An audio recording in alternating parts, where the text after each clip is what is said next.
Good morning all of you. हमारे YouTube channel geography junction पे आपका हार्दिक स्वागत है। आज हम बात करेंगे कि जो भू संतुलन सिद्धांत यानी भू संतुलन क्या होता है, या भू संतुलन जो शब्द है सबसे पहले किसने काम में लिया, या जो भू संतुलन शब्द है वो किस शब्द से बना हुआ है, या अपन एक महत्वपूर्ण चर्चा करेंगे कि भू संतुलन सिद्धांत से संबंधित एरी का जो सिद्धांत है, एरी और प्राट का जो महत्वपूर्ण सिद्धांत है, उनमें से अपन आज एक का अपन वर्णन करने वाले हैं। यानी अपन एरी के सिद्धांत को अपन समझने वाले हैं एक चित्र के माध्यम से।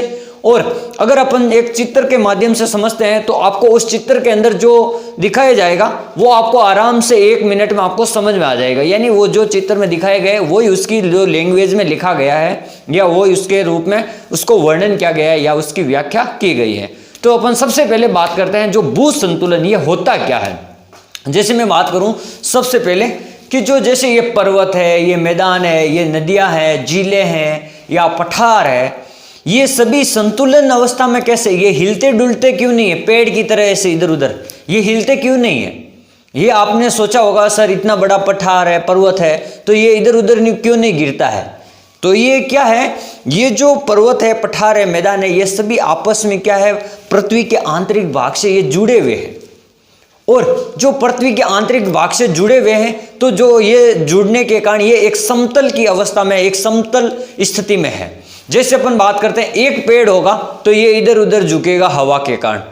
अगर यहाँ पर 10 पेड़ आ जाए, ऐसे मान लो मैंने 5 अंगुली 5 ही है, अगर इतने सारे पेड़ आ जाए फिर हवा का झोंका आए तो ये जो पेड़ है इतने सारे, ये क्या इतने ज्यादा हिलेंगे क्या। जब पहले एक था तब इतना सारा हिलता था, अब ये 10 है मान लो तो ये 10 धीरे धीरे हिलेंगे। यानी इनमें जो संतुलन की अवस्था आ गई, जब एक पेड़ के पास में दूसरा पेड़ आ गया तो इसको सहारा मिल गया, तब तीसरा आ गया और ज्यादा सहारा मिल गया। तो इस प्रकार जैसे ज्यादा पेड़ होंगे तो वो नहीं हिलेंगे। तो इस प्रकार से कहा गया है जो पर्वत है, पठार है, मैदान है, जो नदियां हैं, झीलें, ये सभी आपस में एक दूसरे से जुड़े हुए हैं पृथ्वी के आंतरिक भाग से, इसलिए ये संतुलन की अवस्था में। इसी संतुलन को अपन क्या कहते हैं, भू संतुलन। यानी जो पृथ्वी का जो संतुलन है उसे ही अपन क्या कहते हैं, भू संतुलन। यानी पृथ्वी एक जगह पे समान स्थिति में क्यों है, इसके ऊपर जो इधर उधर क्यों नहीं हो रहे पर्वत, पठार, मैदान, क्योंकि वो खुद एक संतुलन अवस्था में है। जैसे अपन बात करते हैं सबसे पहले आज जैसे भू संतुलन, इसको अपन अंग्रेजी में कहते हैं आइसोस्टेसी। क्या कहते हैं, आइसोस्टेसी। जैसे परिभ्रमण करती हुई पृथ्वी के ऊपर स्थित क्षेत्रों, जैसे पृथ्वी के ऊपर कौन कौन से क्षेत्र, जैसे पर्वत, पठार, मैदान। अगर पृथ्वी ऐसे घूम रही है, भ्रमण कर रही है, तो इसके ऊपर जो स्थित है पर्वत, पठार, मैदान, ये हिलते क्यों नहीं है। पृथ्वी सर घूम रही है तो ये क्यों नहीं हिलते, तो ये अभी कारण बताएंगे। एवं गहराई में स्थित क्षेत्र, जैसे झील है, नदी है, समुद्र है, तालाब है, ये गहराई में स्थित जो क्षेत्र, एक तो पृथ्वी तल पर स्थित है और एक समुद्र गहराई में स्थित है, में भौतिक या यांत्रिक स्थिरता की दशा, यानी ये भौतिक रूप से या यांत्रिक रूप से ये स्थिर है, इसी स्थिर की दशा को अपन संतुलन की दशा या भू संतुलन कहते हैं। क्या कहते हैं, संतुलन की दशा, या इसे अपन क्या कहते हैं, भू संतुलन। भू का मतलब पृथ्वी और संतुलन का मतलब ये जो जितने भी पृथ्वी के जो स्रोत हैं, ये पर्वत, पठार, मैदान, ये सभी क्या है, एक संतुलित अवस्था में है। पहली बात। फिर अपन बात करते हैं दूसरी, यानी भू संतुलन शब्द है जो ये सबसे पहले किसने काम में लिया, कौन भूगोलवेत्ता या कौन वैज्ञानिक थे जिन्होंने कहा कि भू संतुलन है। तो एक नाम आता है डटन महोदय। क्या नाम आता है, डटन।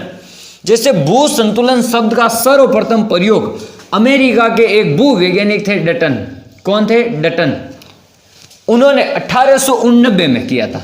यानी भू संतुलन शब्द का सबसे पहले अमेरिका के भू वैज्ञानिकों ने किया था, उनका नाम है डटन, 1889 में।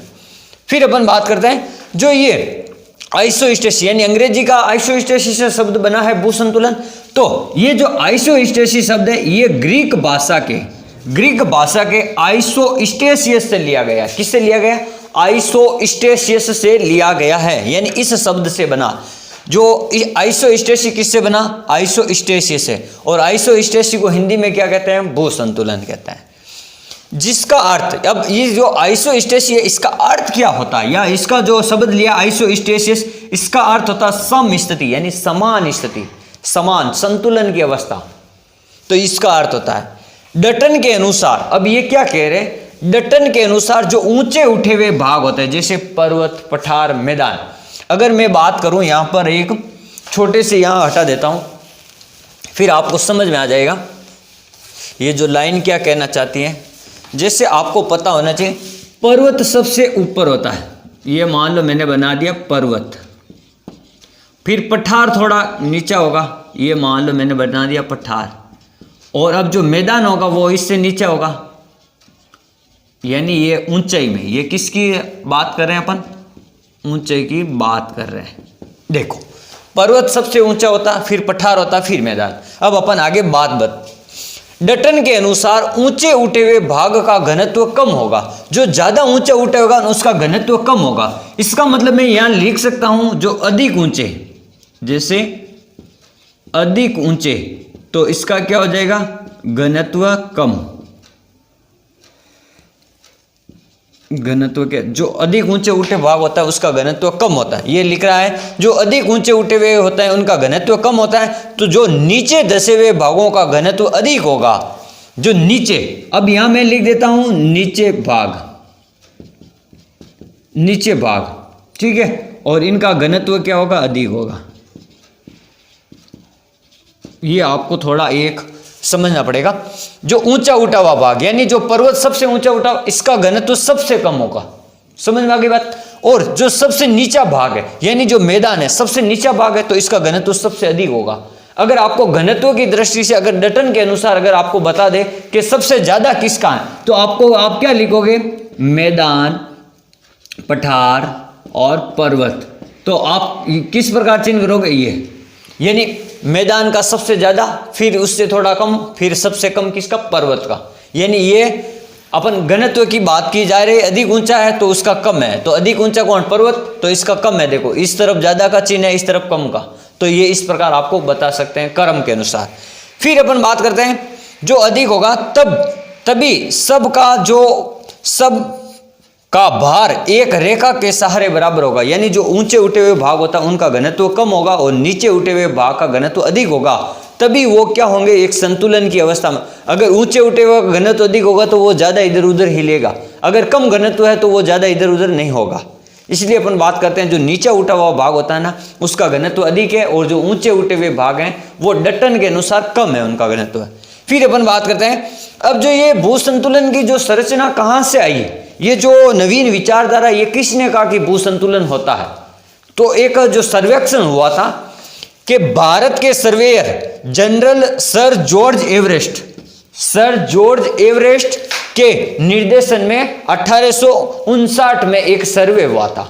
1859 में क्या हुआ था? एक सर्वे हुआ था। जो भूमि के जो वैज्ञानिक होते हैं, भू सर्वेक्षण, जो जॉर्ज एवरेस्ट थे भारत के, उन्होंने एक सर्वे करवाया और उस सर्वे में कहा कि जो सिंधु नदी का, जो सिंधु और गंगा का जो मैदान है उसका अपन सर्वे करेंगे जो यूपी में है। जैसे वहां का जो दो स्थानों का सर्वे किया गया, एक था कल्याण गांव और एक उसके पास का ही दूसरा गांव था कल्याणपुर गांव।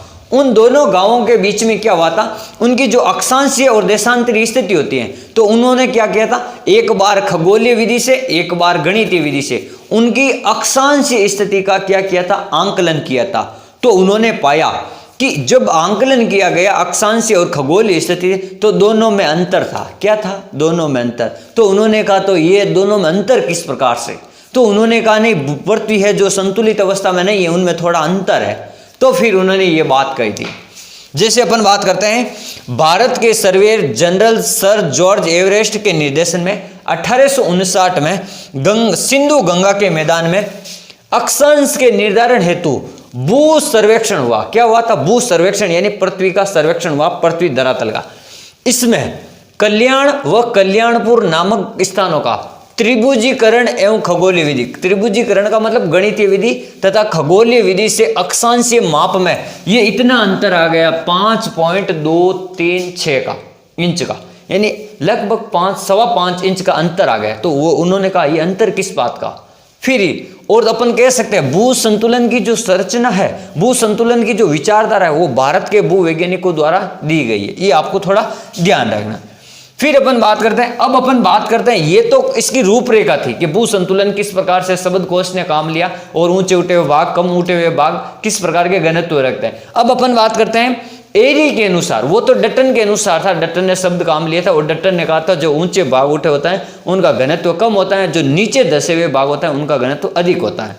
अब एरी क्या कहते हैं, अब हम एरी के कथन के बारे में पढ़ रहे हैं कि एरी ने जो किस प्रकार से जो भू संतुलन व्यवस्था को या भू संतुलन के सिद्धांत को किस प्रकार से परिभाषित किया, उनके बारे में देखते हैं कि उन्होंने कौन कौन सी जो बातें, महत्वपूर्ण बातें बताई। जिससे अपन बात करते हैं एरी का सिद्धांत। पृथ्वी की क्रस्ट अधिक घनत्व की अधः स्तर पर तैर रही है। जैसे मैंने आपको बताया था पहले कि एक परत होती है सियाल, एक होती है सीमा और एक होती है निफे। जो ये आपकी सीमा है ये आपकी क्या है, तरल अवस्था में, अर्ध तरल अवस्था में। किस अवस्था में, अर्ध तरल। तो ये एरी क्या मानते हैं कि ये जो अर्ध तरल अवस्था में है इसके ऊपर ये वाली परत क्या है, आपकी तैर रही है। ये वाली सियाल परत क्या है, सीमा के ऊपर तैर रही है सियाल परत। ये एरी अपन को, अब एरी के विचार के अनुसार ये कह रहा है कि जो सीमा परत है इसके ऊपर कौन, सियाल परत तैर रही है, क्योंकि जो ये सीमा परत है ये अर्ध तरल अवस्था में है। जैसे अपन पढ़ते हैं दुर्बलता मंडल, तो वो जैसे अपन बात कर रहे हैं, अर्थात सियाल सीमा पर तैर रही है। उनके अनुसार विभिन्न स्तंभों का घनत्व बराबर है। उन्होंने कहा था, जैसे यहां पर मैंने लिखा 2.7 2.7 2.7 2.7, इन सभी स्तंभों का घनत्व तो बराबर है। इन्होंने कहा, एरी ने इन्होंने कहा घनत्व बराबर है, लेकिन जो गहराई है वो आपकी अलग अलग है। जैसे देखो ये गहराई है आपकी अलग अलग। जैसे मैं आपको इस चित्र में बता देता हूं, ये आपका पर्वत है, ये आपका पठार है, ये आपका मैदान। अब देखो इनका घनत्व मान लिया 2.7, मान लो इसका ही 2.7, इसका ही 2.7, लेकिन इनकी जो गहराई है ये 1 मीटर मान ली, ये 2 मीटर मान ली, ये 3 मीटर। तो ये जो घनत्व है ये तो अपन लगभग इसका समान है, लेकिन इनकी जो गहराई है एरी के अनुसार, एरी ने कहा जो स्थल है, जो स्थलाकृति है, उनका घनत्व समान है लेकिन उनकी गहराई अलग अलग है। क्या कहा था कि गहराई अलग अलग है। एरी ने इन टुकड़ों की तुलना लकड़ी के या बर्फ के टुकड़ों से की है। ये जो अपन ने पर्वत पठार मैदान बताए ना, ये क्या कह रहा है कि ये तो कुछ लकड़ी के टुकड़े हैं जो तैर रहे हैं पानी के ऊपर, या इन्होंने कहा जो बर्फ होता ना वो भी पानी के ऊपर तैरा, तो बर्फ के टुकड़ों से इनकी तुलना की। फिर अपन बात करते हैं एरी ने क्या कहा था, जो ऊंचे ऊंचे स्तंभ होते हैं अधिक गहराई में होते हैं। एरी ने कहा था जो ज्यादा ऊंचा स्तंभ होगा वो अधिक गहराई में होगा। तो आपको देखो ये पर्वत है, सबसे ऊंचा है, तो इसकी गहराई भी सबसे ज्यादा, यानी ये जमीन के अंदर भी सबसे ज्यादा है गहराई में और ऊंचाई में भी सबसे ज्यादा। ये फिर पठार है दूसरे नंबर, तो इसकी गहराई दूसरे नंबर पर। ये तीसरे नंबर पर मैदान है, तो इसकी गहराई तीसरे नंबर पर। तो ये क्या कह रहा है, ऊंचे उठे हुए स्तंभ की गहराई में, जबकि कम ऊंचे उठे हुए स्तंभ कम गहराई में होते हैं। यानी जो ज्यादा ऊंचा उठेगा वो ज्यादा गहराई में, और जो कम ऊंचा उठेगा वो कम गहराई में होगा। फिर उन्होंने कहा विभिन्न ऊंचाई वाले समान घनत्व के स्तंभ असमान गहराई में प्रवेश कर संतुलित अवस्था मौजूद। जो ये समान घनत्व के हैं ये जो स्तंभ, लेकिन इनकी जो गहराई अलग अलग है, फिर भी ये जो गहराई में एक समतल रेखा के समान ये पास में होने के कारण ये संतुलन की अवस्था में, ये देखो तीनों चिपके हुए हैं, पर्वत पठार मैदान, ये चिपके हुए अवस्था में है। तो ये अब ऐसे ऐसे हिलेंगे नहीं, क्योंकि ये एक संतुलन अवस्था में है। फिर एरी ने कहा कि एरी का जो ये सिद्धांत है इसको प्लवन सिद्धांत भी कहते हैं। क्या कहते हैं, प्लवन का सिद्धांत भी कहते हैं, या एरी का प्लवन सिद्धांत। और जो एरी का जो समर्थन करने वाले थे दो, जो एक का नाम था जोली, एक का क्या नाम था, जोली, और एक का नाम था होम्स। इन दोनों ने क्या किया था, एरी का जो ये मत था इसकी उन्होंने क्या किया, उनका समर्थन किया था। उन्होंने कहा कि हाँ, एरी ने जो कहा वो सही है। क्या कहा एरी ने, कि जो जितने ज्यादा ऊंचे उठे हो उनकी गहराई उतनी ही ज्यादा है, और जो जितने ऊंचे होंगे उनका जो गहराई में है वो अधिक होगा। तो ये एरी ने कहा था। एरी के अनुसार है कि जो ये घनत्व सबका समान है, गहराई अलग अलग है, लेकिन दूसरी बात कही जो जितना अधिक ऊंचा होगा वो उतना ही अधिक गहराई में होगा। ये दो बातें उनकी महत्वपूर्ण है, वो आपको ध्यान रखनी है। तो ये अपन ने पढ़ा कि एरी के अनुसार जो सिद्धांत है वो किस प्रकार से, ये आपको चित्र थोड़ा अपने दिमाग में रखना है कि ज्यादा गहराई वाला, ज्यादा हाइट वाला, ऊंचाई वाला ज्यादा गहराई में है, और सभी समान घनत्व है और गहराई सबकी नीचे अलग अलग है। ये दो लाइनें आपको ध्यान रखनी है एरी के अनुसार, और एरी के समर्थक आपको जोली और होम्स ध्यान रखना है। Thank you.